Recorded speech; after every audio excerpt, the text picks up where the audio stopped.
Use of must and should expressing obligation or necessity, অর্থাৎ obligation মানে তোমরা যেন যে বাধ্যবাধকতা বা প্রয়োজনীয়তা বোঝাতে মাস্ট এবং শুড কখন কোনটা ব্যবহার করব। দেখো এক্সাম্পলের সাহায্যে আমরা দেখে নেব।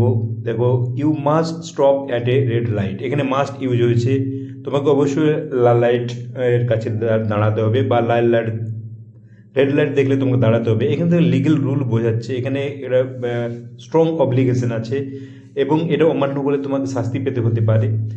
আর শুডের ক্ষেত্রে কি হচ্ছে, দেখো, you should check the tyre pressure before driving, ড্রাইভিংয়ের পূর্বে তোমার টায়ার প্রেসার চেক করা উচিত। এখানে গুড ড্রাইভিং প্র্যাকটিস বোঝাচ্ছে, এখানে কিন্তু কোনো স্ট্রং অব্লিগেশন নেই, এটা তোমার করা উচিত। হেলথের দিক থেকে দেখো, you must take your medication, তোমার অবশ্যই ওষুধ নেওয়া উচিত। এখানে doctors orders necessary for health, strong obligation, ওষুধ না খেলে প্রবলেম অসুবিধা হতে পারে।